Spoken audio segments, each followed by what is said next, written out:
by Prescott. Dak Prescott threw 2 touchdown passes and ran for another in the Cowboys' win last night. We're joined by Fox NFL analyst Tony Gonzalez. Welcome, Tony. Good morning. Good morning. Good to be here. Good morning, Tony. Hey, Shannon. You look good today, buddy. See, Skip, Sarcastically. you see, I try to be Skip. I try to be nice. Hey, Tony, how you doing? Yep. Oh, hey, Shannon, how are you? You just You look good today. No, you're not. You look good. Well, tell him what he said off camera, Joy. I said he wears cutoff jean shorts and peanut butter boots in his off days, I bet. No, I do not. He does. Skip wears tight pants, though. Skinny jeans. Huh? You a skinny jean guy? Well, Skip doesn't 'cause skip leg day like I you can do. actually fit into them as opposed to somebody across from me. Oh. 150. Skip, let me start with you. What grade would you give Dak last night? I'm going to give him an A for last night because it's so hard to define off his stats because Dak Prescott is your basic game manager, extremely capable of making spectacular plays when necessary. So you look at the numbers and you say 13 of 18 for 183 yards, and you're giving him an A. It was the classic case of the game that Tony Romo would have lost because it was teetering, and Tony Romo would have said, we got no run game, I got to try this, and it's going the other direction. Now I got to try this. The other way. Remember the Carolina game on Thanksgiving when Tony came back 2 years ago? It was pick sixes going all directions, right? Or your Cowboys versus the Broncos. Ooh. That hurt, Skip. Last second play. Yep. After he gotta get throws over it. 506 yards. Well, it was a long time ago, but he had Peyton Manning on the ropes, and then he throws it to the guy in the orange, right? When you least expect it, or you should expect it. So Dak Prescott took over last year and changed the whole culture of the organization because he taught them through deed, not word, how to win close games. They had a game just like this later in the year last year up at Minnesota. His stats are pedestrian, and they pulled it out 17-15 because he made key plays. So last night, they're struggling. Zeke can't get a yard. The offensive line is getting its golden tails whipped. And what did he do? He said, I got to take this upon myself, and I'm going to go dangerous here. I'm going to go high risk. I'm going to basically somersault over 2 DBs into the end zone because that's all we got right now, and it made it 7-7.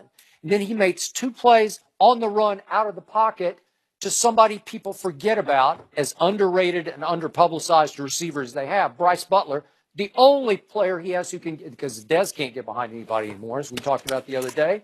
Bryce Butler at 6'3", 220 can fly, and he twice got behind the right DB, who is not Patrick Peterson, and Dak on the run throws a high-velocity strike both times to Bryce Butler. Those 2 plays won the game, so they go 3 times in the red zone, and Dak makes sure they go 3 for 3 in the red zone. Carson Palmer goes 4 times the red zone and goes 1 for 4. That's the game. And all of a sudden, the final score at 28-17 looks like Dallas won pretty handily. It wasn't handy at all. I was a pool of sweat at the end of the game because they only had the ball for 45 plays to 75 plays for the Arizona Cardinals. With that defense, you kept that defense on the field and you still won like that. It's all about the quarterback. And as Jason Garrett said, it's just he has an amazing spirit about him that everybody wants to follow. Mentally tough, makes crucial plays without making crucial mistakes. He played that whole game under duress, and they had 0 turnovers. So I got to give him an A, even though stats scream C-. Skip, I gave him an A also because if I'd have told you, if I said, Skip, the Cowboys are only going to run 45 plays, they're only going to possess the ball for a little over 23 minutes, and they'll have 273 yards of total offense, you're going to say they're going to lose.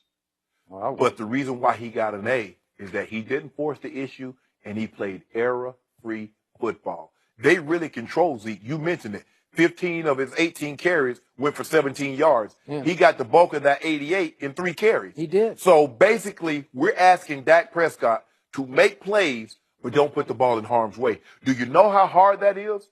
Because think about it. I played on a team like that. I felt we could win as long as we didn't turn the ball over. Dak knows they don't have a defense that takes the ball away. They have one guy that can consistently get to the quarterback, but they're not a turnover opportunistic. They're not a Ravens or one of these teams that turn you over and take the ball away and get points out of it. So he knows he has to be extra cautious, but he has to be extra accurate because he's only going to get so many opportunities. 13 of 18. Normally when you see that, okay, 13 of 18, 183 yards, team won the ball game. How many yards did they rush for? They had to rush for 150. They had to rush for 200. No. You're like, huh? What? They had 30 fewer plays. The team had the ball, 13 more. What on here? Wait, 2 for 9 on third down? You know what happened? Giving him an A? How about this here? What happened in that ball game last night? Dak happened. That's it. Well, come on, Tony. Give him a C+. No, I can't give him a C, but I got to agree with you guys. But for the same reasons that you guys said, too. I love the way he played, managed the clock and all. He didn't turn the ball over. But I love it because I think the juice, the greatness that players have, guys like Shannon Sharp, guys, you're going to go through those tough times in your career. You're going to go through bad games. He didn't play well last week. Him or Ezekiel didn't play well last week. Through, what was it, 2 picks? I didn't think they were his fault, but go ahead. Well, whatever. He had 2 picks, and you respond. And Didn't look the good. way Yep. he came out and responded, that is where greatness lies. That is, to me, where I judge your play. How do you play after that bad game? Tom Brady didn't play well that first week. He goes against the next week and lights it up against the Saints. I know he's going against the Saints defense, but for a guy to come back and play the way he did, this is what makes him so special. This is why the Dallas Cowboys have a superstar elite quarterback in the making. He's going to keep getting better. Yeah. I loved everything about him. And what about those first 2 games? He was throwing the ball how many times to Dez? Yeah. And yesterday, only threw it to him twice. Yeah. And one went for -3, and the other one, he carried half the defense into the end zone. But Dez is a personality. That's hard to do. I know. Yeah. And that's what impressed you last year. Did you say that? How he was like... He said, I'll throw it to him when he's open. Throw it- He didn't and say I that think about 88. he got back to who he was. In quarterbacks, you want them to be the smartest guy on the field, but you want them to have the shortest memory because you can't remember what happened last week. No. Because if you let last week creep into this week, you'll repeat last week's performance. And the great players, if you look at the great players, regardless of position, they don't normally put together 2 back-to-back bad games on tape. You might get them one week. You might get old Tom Brady. You might block Von Miller one week. But guess what? They're too great. They'll figure you out. And for Dak Prescott to play as poorly as the offensive unit did. Because here's the thing. As poorly as they played last week, if he has a similar game, they don't win, Skip. They don't win. He had to be flawless. And he was. And also, what I love about this kid is, and he's still a kid to me, although he plays like a 35-year-old, but the script got flipped last night because they won last year consistently by dominating time of possession. They were number 2 in time of possession and number 1 in 5+ minute drives in the NFL last year.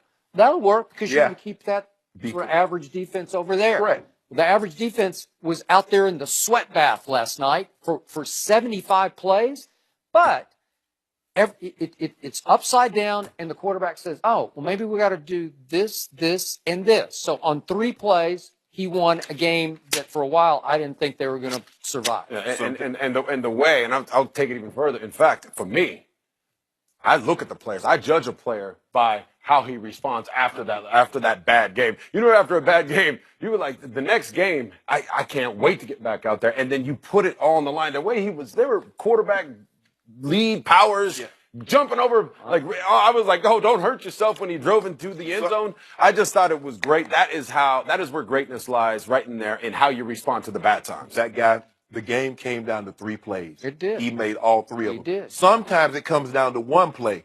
We've seen guys that come down to 1 play and they make the wrong play. It came down to 3 plays, and every play that needed to be made, he made it. And that's how you see a guy starts on that trajectory towards greatness. He's not there yet. I was about to say, you're just saying so many nice things about the Cowboys. Yeah, It's kinda freaked trying me to out a set little them bit, up right? for Why would I do that, Skip? Who they play next week? Rams. Oh, let's go Rams. Rams dangerous. Let's go Rams. Aaron Donald. Aaron Tony, Donald. thanks Here he for joining comes. us. Robert Quinn. Greg Popovich went off on the president yesterday. We'll discuss that next.